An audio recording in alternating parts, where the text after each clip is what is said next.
destined to take over all of the iTunes charts and wherever else you can buy music, if that was music. Rob Gronkowski getting ready to play for the Tampa Bay Buccaneers. A lot going on in that video. He had a bottle of Camus. He had a puzzle in front of him that no attempt to begin to solve the puzzle.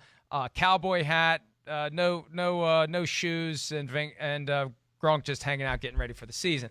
One of the intriguing storylines, Gronk unretiring after 2019 out of football. So today's draft, the reasons why we don't want the football season to be canceled. And this is a gift. I was going to think of something a little more profane to all those out there who think that the fact that we dare mention the struggles and challenges of playing football in a pandemic means we don't want there to be football. We want to be football, and here are the biggest reasons why.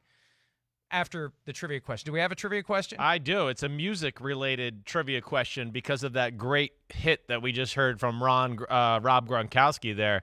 What did he say there? Now I play for the Bucks. Hopefully I don't suck. Is that what he said? Is that what the line there was? I just couldn't make out. High level poetry. Hey, Robert Frost is envious from beyond. He's just trying to make sure he's in Terminator 4, like we've always been talking about. I'll be back. That's going to be his only line. Here we go. What was the first Kiss album released, Mike? You're a Kiss guy. We know that. Where the band members didn't wear makeup on the cover. What was the first Kiss album where they didn't wear their makeup on the cover? Oh, wow. See, Unmasked was that was when, boy, it was the album that would have had Lick It Up on it, I believe, but I can't remember the name of the album. I'll just say the album was Lick It Up. Was that the album? It was, unfortunately. It was. I got it right. Wow. You better get it. I mean, you're obsessed with it. I mean, you got all that ugly gear of them.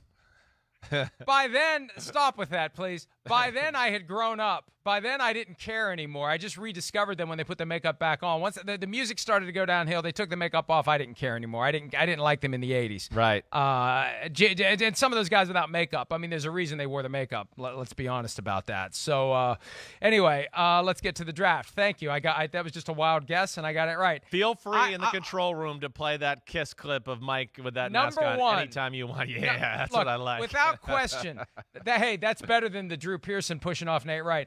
Number one, without question, hashtag Tommy in Tampa Bay. I want to see what Tom Brady can do with a different team after 20 years under Bill Belichick's thumb, and now it's all wide open, and Tom's taking over in a division that still has a great Saints team, and the Falcons should not be slept on, and who knows what the Panthers are going to be, and the NFC's got some pretty good teams in other divisions like Brady's 49ers, who were his first choice for this season. I am fascinated to see what Tom Brady can do. What's he got left in the tank? What can the Buccaneers with that offense do, what those receivers do with Tom Brady on the field? That's the number one reason why I want football to happen. I hear you. We need football. That's right. We need it just from that. That's certainly – I don't know if that would have been my top pick if I got the first pick of the draft, okay? But it certainly was in my discussion there because – you know, as much as because you hate Tom Brady. Well, no, I don't hate Tom Brady. I like the Bucks and everything. And you know what's the other thing that's like this? And of course we want football. I mean, yeah, I want to see Tom Brady and the Bucks and Gronk and everything that goes along with it. But then Bruce Arians, I want to see him coaching on the sidelines with a face mask and a face shield, like he said he is too. That'll be kind of, funny to see. I don't mean to make light of that, but come on, it's Bruce Arians and he's a cool guy, and I just think that would be funny to see him all, covered up there. All right. I unleash Mahomes. That's what I want. That's what I want to see. It's the greatest player in our league. That's where I'm excited. I mean, that's where I don't want football. I think we're about to see something special happen. I'm one of those guys that think, we've already seen it. It doesn't matter twice. There's more special coming, baby. Don't you worry. This is just starting. He's one-upped every year so far. Oh, you're MVP, great. Oh, and this one Super Bowl MVP. Screw last year. Who knows what the hell this guy can do? He is taking the league by storm so quickly. It's unbelievable. And he has been one of the 3-4 best players in the league since the get-go. And now I'm just, Mike, you've heard me say this. I'm one of those guys that think, the pressure's off. I think this is a team that's just going to be just going to be whoa, we did it. We've already got over the hump. We believe in ourselves. And we got Patrick freaking Mahomes. And I just think it's going to be, a lot of fun to watch. And they're going to do a lot of explosive things on offense. See, I thought you were going to go in the direction that I considered going with my first pick. So basically, I got the first 2 picks in the draft because we've talked about this. It was Carson Wentz in 2017, Patrick Mahomes in 2018, Lamar Jackson in 2019, a second-year quarterback every year that takes the league by storm. Kyler Murray unleashed, to me, is more fascinating than Patrick Mahomes unleashed because we've seen it with Mahomes. We've been there. We've done that. We know what we're getting. Murray last year, quietly, because he played for a team that was just the also-ran in the NFC West, he quietly had a great year. He is an amazing talent. He can throw. He can run. The ball explodes out of his hand. The ball explodes into the hands of the receiver. I can't wait to see what Kyler Murray does this year. That is almost as big of a reason as me wanting to see Tom Brady with the Bucs. I want to see Kyler Murray and the Cardinals explode, especially with DeAndre Hopkins on that team. Yeah, no, I mean, good pick. I'm not going to push back too hard. I don't know if it would have been my second pick either. But either way, I mean, he is definitely one of the reasons you want to tune into football this year. You know, yeah, smart money. I would say, yes, he's going to be the guy that jumps on the scene to where we go, okay, he was really good, and we were promising as a rookie to, whoa, I think this guy might be one of the best players in football. I'm with you, Mike. I think that's what we're going to be saying when it comes December if we have football and everything like that.